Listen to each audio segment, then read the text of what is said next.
Laïkino, la rubrique cinématographique de l'Union des familles laïques. Avec Alain Defremont. Bonjour, vous êtes bien à l'écoute de Laïkino avec Frédéric pour la chronique cinématographique de l'UFAL. Bonjour Alain. Bonjour Frédéric. Aujourd'hui, clin d'œil dans le rétroviseur. Eh bien oui, même si c'est un peu tard et même si je suis un fan de la vision d'un film en salle, je voudrais revenir sur 3 films très différents qui ont marqué la fin de l'année 2024 et les débuts de l'année 2025. En fait, pas 3 films, mais 5, vous allez le voir. Un film roumain, tout d'abord, 3 kilomètres jusqu'à la fin du monde, qui aurait pu se nommer « Chronique de l'homophobie ordinaire ». Adi, 17 ans, passe l'été dans son village natal, niché dans le delta du Danube. Un soir, il est violemment agressé dans la rue. Le lendemain, des personnes affirment l'avoir vu embrasser un étranger dans la rue. Son monde va se trouver complètement bouleversé. Ses parents vont aller jusqu'à le faire exorciser et c'est tout le village qui va se déchirer. C'est traité avec beaucoup de force. Le film français qui dérangeait la critique et les spectateurs de la fin de l'année 2024 fut The Substance de la réalisatrice française Coralie Farja. C'est l'histoire d'Elizabeth Sparkle, qui est l'animatrice vedette d'une émission d'aérobic. Elle est virée le jour de ses 50 ans par son patron à cause de son âge.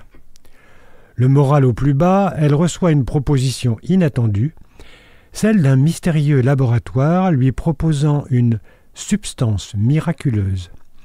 Si elle se l'injecte, elle deviendra la meilleure version d'elle-même, plus jeune, plus belle, plus parfaite, mais seulement une semaine tous les 15 jours, et cela grâce à une modification cellulaire de son ADN. Évidemment, il va y avoir un sérieux couac. Au travers de ce film gore, sur la fin, une réflexion sur la beauté et la jeunesse éternelle se fait jour. Avec une demi-mour fabuleuse. Mais si vous y allez, accrochez-vous à vos fauteuils. D'ailleurs, dans la salle, les personnes qui consommaient du pop-corn se sont arrêtées brutalement d'en consommer 15 minutes après le début du film. Restons en France avec le bijou de Michel Hazanavicius, La plus précieuse des marchandises, où, par le biais du film d'animation, le réalisateur revient sur la Shoah avec une simple histoire qui va devenir l'histoire avec un grand H. Terminé juste avant le décès de Jean-Louis Trintignant, qui est le narrateur, c'est un film bouleversant à voir en famille à partir de 10 ans. Une pépite japonaise, My Sunshine, de Hiroshi Okuyama. Sur l'île d'Hokkaido, Takuya, jeune hockeyeur, est davantage subjugué par Sakura, tout juste arrivé de Tokyo, qui répète des enchaînements de patinage artistique. Il tente maladroitement d'imiter la jeune fille, si bien que le coach de Sakura, touché par ses efforts, décide de les entraîner en duo en vue d'une compétition prochaine. Tout en nuances et en subtilité, il nous révèle avec une douceur inouïe un drame touchant.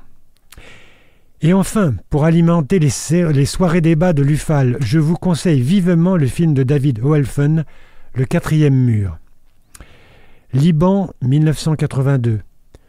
Pour respecter la promesse faite à un vieil ami, Georges, interprété par Laurent Lafitte, se rend à Beyrouth pour un projet aussi utopique que risqué. Mettre en scène Antigone afin de promouvoir un moment de paix au cœur d'un conflit fratricide. Vraiment, je vous le conseille, c'est à ne pas manquer. Merci Alain.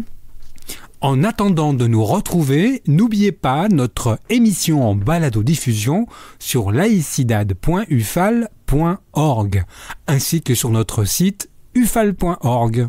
Pensez aussi que nos activités ne sont possibles que grâce à vos dons et vos adhésions. C'était Alain et Frédéric sur Laïkino.